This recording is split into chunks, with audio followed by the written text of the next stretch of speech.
অষ্টম থেকে দ্বাদশ শ্রেণী বা যে কোনো কম্পিটিশান পরীক্ষার জন্য আর একটি টপিক নিয়ে তোমাদের সামনে এবার উপস্থিত হলাম। টপিকটার হেডিং আমরা দিয়েছি T222 দিয়ে আবার ডট দিয়েছি। এটা গ্রামারের একটা ফর্মুলা বা প্যাটার্ন সেন্টেন্স গঠনের। আর এই ধরনের সেন্টেন্সটা আর একভাবে লেখা যায়, সেটা এখানে দিয়েছি SO ডট ডট দ্যাট। এটা N/P দেওয়া আছে, দ্যাটের পরে নাউন বা প্রোনাউন বসবে, সেই জন্য NRP। আমি যে ফর্মুলাটা আজকে শেখাচ্ছি সংক্ষেপে, সেই জিনিসটা আজকে দেখে নাও। যদি সঠিকভাবে উত্তর করার প্রয়োজন থাকে, আমরা পরীক্ষায় যদি কোয়ালিফাই করতে চাই বা কোনো কোশ্চেনের অ্যান্সার যদি দিতে থাকি, T222 এর ফর্মুলা একটা বাক্য হয়, সেই বাক্যটাকে ট্রান্সফর্ম করে সো দ্যাট দিয়ে করা হয়। তাহলে সেই ফর্মুলাটা আজকে শেখাবো। যদি এই ফর্মুলাটা মনে রাখো তাহলে উত্তর করতে আশা করছি তোমাদের ভুল হবে না। দেখো, আমি যে সংক্ষেপে বলেছি এই জিনিসটা আগে ব্যাখ্যাটা শুনে নিতে হবে। এই ব্যাখ্যাটা শুনে নিতে গেলে কিন্তু আমি উদাহরণ 4টা দিয়ে বুঝাবো। এটা আগে নোট ডাউন করে নেবে। এই নোট ডাউন করে নিতে গেলে আমি যেভাবে উত্তরটা বলছি, প্যাটার্ন এটা আগে মুখস্থ করে নিতে হবে। সংক্ষিপ্ত যে রূপ, সে রূপটা আগে বলে দিচ্ছি। N/P দেওয়া আছে, এটা হচ্ছে নাউন বা প্রোনাউন। ক্যান নট আর কুড নট দেওয়া আছে। কেন দেওয়া আছে আমরা যখন উদাহরণ করব তখন, তবুও সংক্ষেপে এখানে একটা কথা বলে দিই যে ক্যান নট তার মানে এটা প্রেজেন্ট টেন্স। বাক্য যদি প্রেজেন্ট টেন্সে থাকে তাহলে ক্যান নট ব্যবহার করব, আর বাক্যটা যদি পাস্ট টেন্সে থাকে তাহলে এখানে কুড নট ব্যবহার করতে হবে। এই জন্য দুটোর মধ্যে যে কোনো একটা। আমি বাক্যটা আগে দেখে নেব যে প্রেজেন্ট টেন্সে আছে না পাস্ট টেন্সে আছে। যদি বাক্য প্রেজেন্ট টেন্সে থাকে তাহলে ক্যান নট ব্যবহার করব, আর যদি বাক্য পাস্ট টেন্সে থাকে তাহলে কুড নট ব্যবহার করব। তাহলে আমার এই ফর্মুলা। আমার কোশ্চেন যদি থাকে 4টা কোশ্চেন, আমি ধরে নিচ্ছি আপাতত যে এই 4টা আমার question. She is too weak to walk. 2 নম্বর, the man was too old to carry the load. তাহলে T222 ডট ডট TO2 ফর্মুলায় আছে Mita and Gita are too shy to express their desire.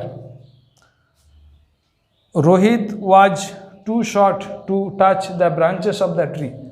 আমরা এখানে Mita and Gita are too shy to express their desire, এখানে ডিজায়ারের সঙ্গে S যোগ করে দিই যেহেতু প্লুরাল আছে, তাহলে ডিজায়ার্স।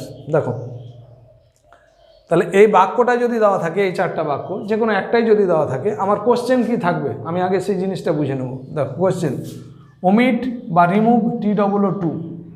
তার মানে আমার এই বাক্যে T222 ডট ডট TO2 এই ফর্মুলা আছে, এটাকে কি করতে হবে? ওমিট করতে হবে, সরিয়ে দিতে হবে, এটা যেন আর না থাকে। 2 নম্বর কোশ্চেন কি থাকতে পারে? ইউজ বা বিগিন উইথ সো দ্যাট। আমার T222 বাক্যটাকে সো দ্যাট ব্যবহার করে নতুন বাক্য লিখতে হবে, তার গঠনটা সো দ্যাট দিয়ে হবে, এটা একটা কোশ্চেন থাকতে পারে। 3 নম্বর কোশ্চেন, এই বাক্যটা কিন্তু অ্যাফার্মেটিভ সেন্টেন্স, হ্যাঁবাচক বাক্য। এটাকে যদি নেগেটিভে রূপান্তরিত করতে বলে তাহলে যেটা উত্তর হবে সেটাও কিন্তু সেম। আর এই বাক্যগুলো প্রত্যেকটা 4টা বাক্য কিন্তু সিম্পল সেন্টেন্স। সিম্পল সেন্টেন্সটাকে কমপ্লেক্স করতে বলবে, সিম্পলকে কমপ্লেক্স করতে বলবে। তাহলে 4টার মধ্যে যেটাই বলুক না কেন আমাদের অ্যান্সার কিন্তু একটাই। তাহলে এই অ্যান্সারটা কেমন করে করব সেটার জন্য আমরা এই ছকটা দেখে নেব, যে এই ছক, এই ফর্মুলা যেখানে T222 এবং TO2 আছে সেই জায়গাতে এই কটা জিনিস বসবে। অর্থাৎ T222 জায়গায় শো ডট ডট, অর্থাৎ মাঝখানে TO2-র আগে যেটা জিনিস থাকবে সেটা সেম বসে যাবে।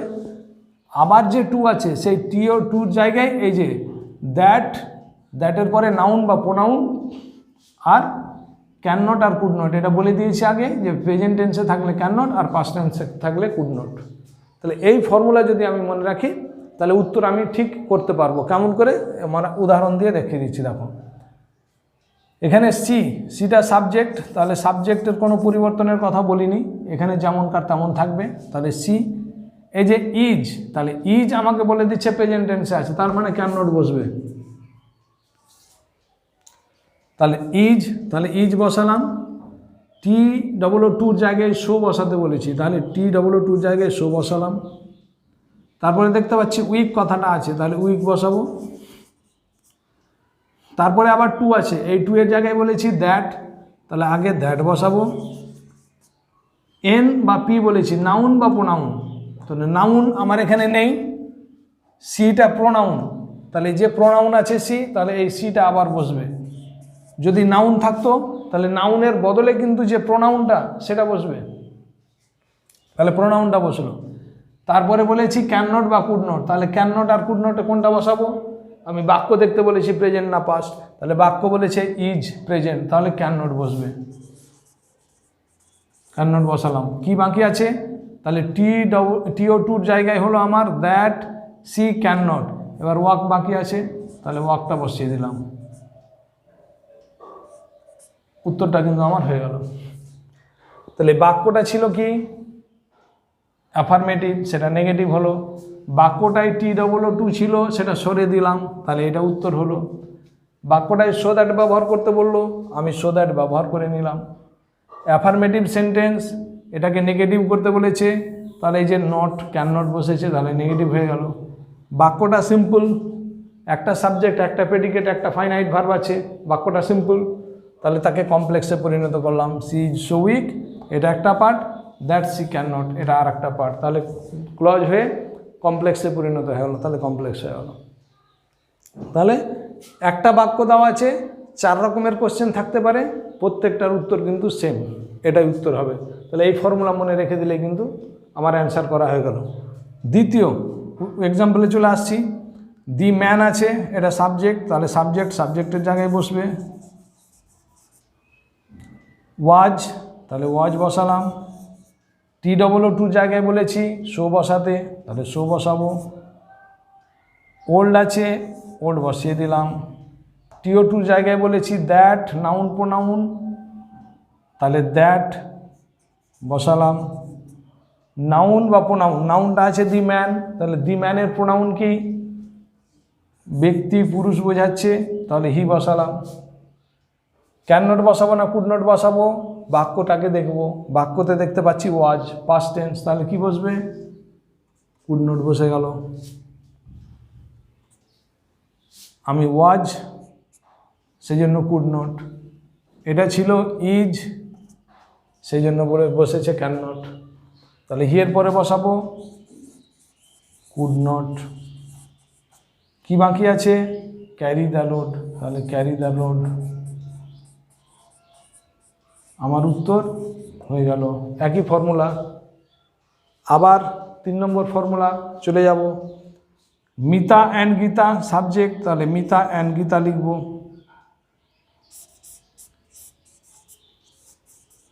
মিতা অ্যান্ড গীতা, আর বসালাম। TOO2 জায়গায় বলেছি শো, তাহলে শো বসাবো। সাই বসে যাবে।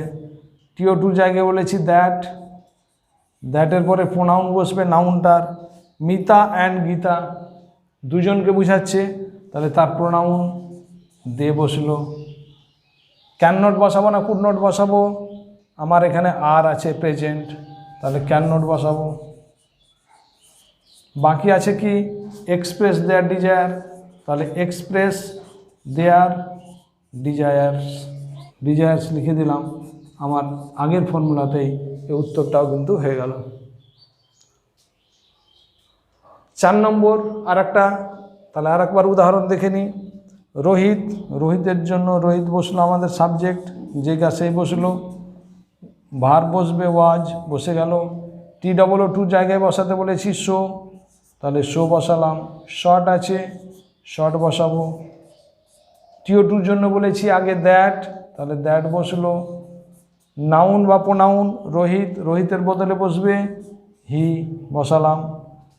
হিয়ের পরে বলেছি ক্যান নট বা কুড নট, এখানে কি বলছে? ওয়াজ হচ্ছে পাস্ট, তার মানে কুড নট। বাকি আছে কি? Touch the branches of the tree, তাহলে touch the branches of the tree এখানে লিখে দেবো, তাহলে আমার উত্তর কিন্তু ফর্মুলা অনুসারে হয়ে যাবে। Touch the branches of the tree, তাহলে আমার উত্তর হয়ে গেল। তাহলে এইরকমভাবে যে ফর্মুলাটা বললাম, ভিডিওটা আবার দেখে নাও দরকার হতে গেলে, আর তা না হলে যদি এটা ঠিক বুঝতে পারা যায়, তাহলে এর পরবর্তী কাজ হবে যে যত কোশ্চেন ব্যাংক আছে বা টেস্ট পেপার আছে সেগুলো কালেক্ট করে নিয়ে TOO2 দিয়ে যেখানে যেখানে বাক্য আছে সেই বাক্যগুলোকে এক জায়গায় করে ঠিক এই ফর্মুলাতে তোমরা প্র্যাকটিস করো, তাহলে আশা করছি পরীক্ষাতে আমার যে কোনো সামেটিভ 1, 2, 3 বা কম্পিটিশন পরীক্ষা যেখানে আমরা দিই না কেন, 11-12 ফাইনাল পরীক্ষা, সব পরীক্ষাতে কিন্তু আমরা উত্তর সঠিকভাবে করতে পারবো। আশা করছি তোমাদের এই ভিডিও তোমাদের কোশ্চেনের অ্যান্সার করতে সাহায্য করবে, যে কোনো কম্পিটিশন পরীক্ষাতে তোমরা সঠিক এবং নির্ভুলভাবে করতে পারবে। আমাদের এই ভিডিওটি ভালো লাগলে বন্ধুদের মধ্যে শেয়ার করবে আর সাবস্ক্রাইব করে আমাদের নতুন নতুন ভিডিও পেতে থাকবে।